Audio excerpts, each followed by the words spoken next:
안녕하십니까, 태공입니다. 영열사수 11번째 영어 배면, 또 영어 주필 한번 알아보시게요. 지금 보시는 상단의 그림은 백두산 천지의 모습이에요. 안쪽, 천지 안쪽. 또 사진 아래쪽은 백두산 천지로 올라간 그 길이거든요. 그게 천지의 이제 등이지요. 그래서 이렇게 물이 모이는 쪽은 얼굴이고 그 반대편은 등거리예요. 사람의 얼굴도 앞에는 이목구비가 있잖아요. 그래서 오목조목하고 저렇게 복잡하게 생겼는데 뒷모습은 저렇게 둥그스름하게 이쁘게 보여도, 단순하고 이쁘게 보여도 저것은 등이에요. 등 쪽이에요. 뒤쪽. 그래서 산에서도 대부분 조금 골이 좀 파이고 복잡하게 생긴 데는 꼭 그건 아니지만은, 꼭 그렇지는 않지만은 면 쪽이고요. 면이 얼굴이 이목구비가 있잖아요. 그래서 등 쪽에는 아무것도 없고 그냥 맨들맨들 이쁘기만 하고, 그래서 그 쉽게 판단하는 방법은 너무 단순하고 반듯하고 이쁘다 그러면 저것은 혹시 등이 아닌가 라고 의심을 한번 해보셔야 된다. 지금 보이시는 저 파이프도 저렇게 구부리려면은 안쪽에는 골이 접혀졌을 것 아닙니까? 바깥쪽에는 팽팽하니 더 예쁘게 보이고요. 이제 그런 차원에서 드린 말씀이에요. 우주 만물에는 반드시 음과 양이 있고 앞면과 뒷면이 있다. 면은 양에 속하며 밝고 아름답고 유종한 앞쪽을 말한다. 배는 음에 속하며 어둡고 험하고 무종한 뒤쪽을 말한다. 사람에게도 얼굴의 눈, 코, 입, 가슴, 배 등 중요 기관은 앞면에 있다. 뒷면 등은 앞면을 보호하고 지탱하는 역할을 한다. 영도 마찬가지이다. 앞쪽 면은 용새가 밝고 수려하다. 청룡, 백호 등 여러 산이 요정하게 감싸주어 혀를 결제할 수 있다. 반면에 뒤쪽 배는 등 쪽은 사람의 등처럼 깎아지른 듯 절벽이다. 또한 험하고 어둡고 무정하여 앞면을 지탱하여 줄 뿐 혀를 결제할 수는 없다. 따라서 혀를 찾으려 할 때는 먼저 주령 면과 배를 확인하고 면 쪽에서 찾아야 한다. 그런데 조종사는 조종산대로 면과 배가 있다. 호종사는 호조산대로 면과 배가 있다. 또 혈장은 혈장대로 면과 배가 있다.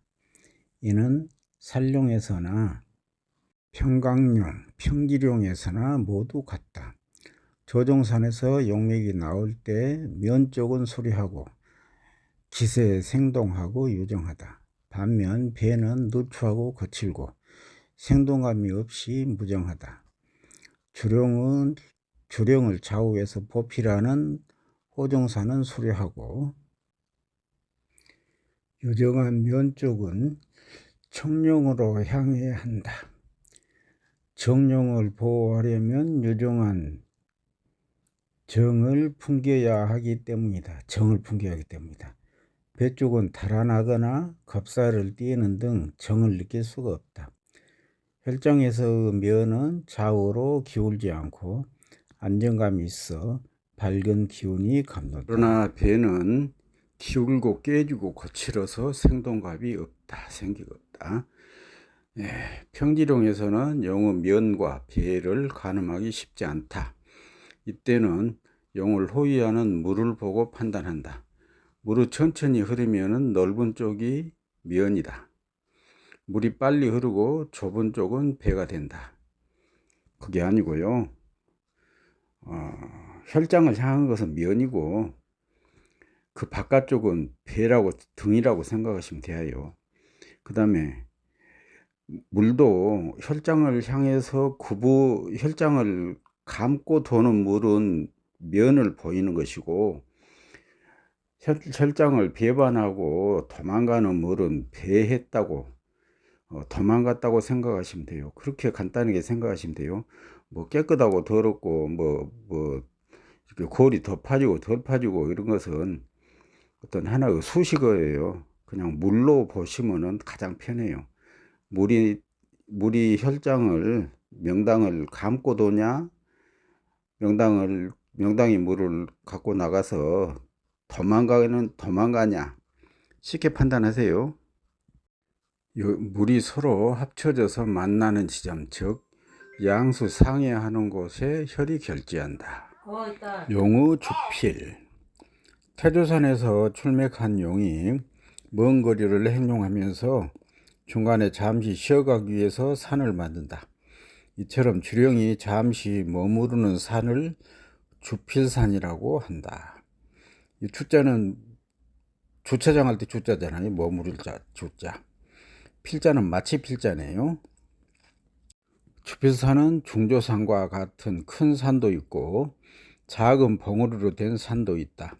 주로 옥새고 험한 용의 전기를 정지하고 순환시키는 역할을 한다. 또 용의 방향 전환과 분맥을 하는 역할을 한다. 주필산의 최고봉에서 중출맥으로 출맥한 용은 간용이 된다. 그 밖에 다른 봉우리에서 낙맥한 용들은 지룡이 된다.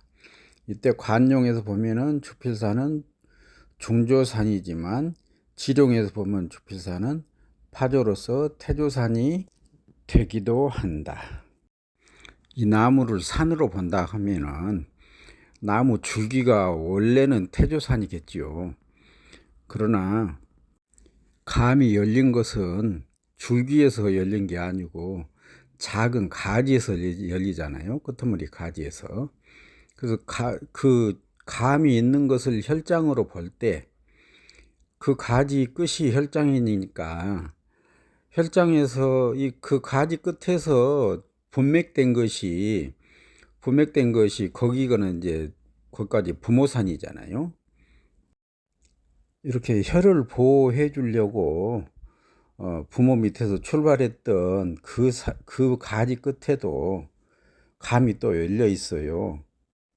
그 감의 입장에서는 그 분맥된 그 자리가 태조산이 될 수도 있다 하는 그런 내용이에요. 용의 행지, 과령과 영진처. 풍수지리의 목적은 용맥에서 생기, 치결지, 생기가 모이는 자리를 찾는 데 있다. 혈은 용이 멈추지 않고 행용하는 곳, 즉 과룡처에서는 결지할 수 없다. 생기가 한 곳에 모이지 않고 흘러가기 때문이다. 용이 멈춘 곳, 즉 지 상태에서만 결지한다. 생기가 더 이상 나가지 못하고 그 자리에 모여 엉키기 때문이다. 행용하는 과룡에서는 산들이 분주히 달아나고 물이 급하게 흐른다. 산과 물이 서로 멈추어 음양조화를 하지 못하면 생기는 연결할 수 없다. 주령이 멈추면 주위에 호종하는 산들도 멈춘다. 그리고 주령의 생기가 뭉친 혈을 향하여 유정하게 돌아보며 감싸 안아준다. 산수 동행하는 물 역시 모두 멈추고 한 곳으로 모여 환포해 주게 된다. 자연히 음양조화가 이루어져 생기가 연결된다. 용이 행용을 멈추고 그 멈춘 것을 용진처라 한다. 그리고 생기가 연결된 것을 혈적이라고 한다. 풍수질에서 용진혈적이라는 단어는 매우 중요하고 많이 쓰인다. 심혈은 바로 용진혈적지를 찾는 것이다. 용진혈적. 용이 진하고 진짜는 다할 적자예요. 혈적, 혈이 적당하고.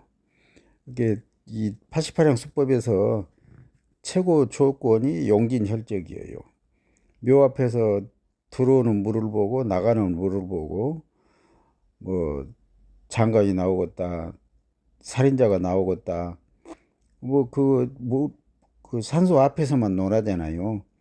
그러니까 조건을 용진혈적이라는 내자를 붙였어요. 용진혈적일 경우에 그렇다. 용진혈적 기억하셔야 돼요. 집을 짓거나 장사 지내는 곳은 반드시 용진혈적한 곳이어야 한다. 그렇지 않고 과룡처에 해당된다. 그렇지 않은 곳은 가룡처에 해당된다.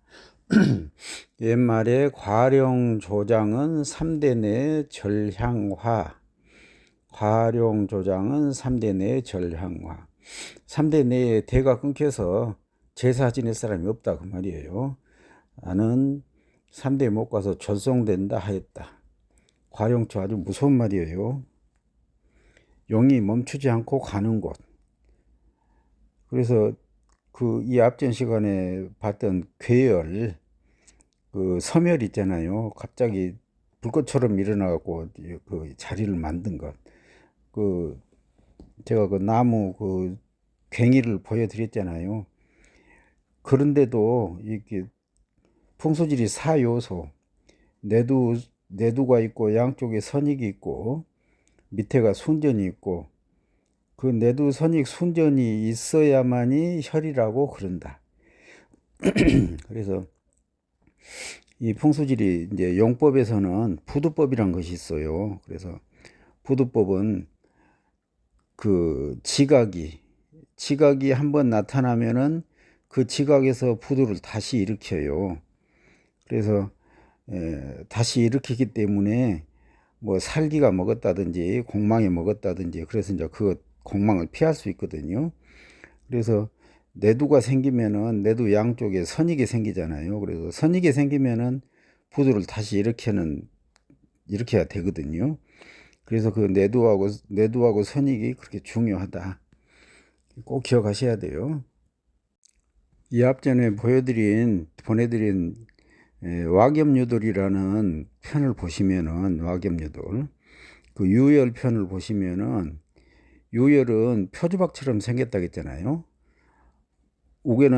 우에서는 가늘고 밑에 내려갈수록 풍만해진다. 가장 풍만한 부분에가 혈장이다 그랬어요. 근데 그 혈장을 모르고 그 전체가 이제 유열이니까 여기는 이제 대학구나 그래가지고 그 가장 풍만한 부분을 못 가고 그 우게 표주박이 이렇게 그 우게는 조금 벌록한 부분이고 밑에 가서 완전히 빵빵하잖아요. 그래서 그 완전히 혈을 갖추지 않고 같은 혈판 내지만은 그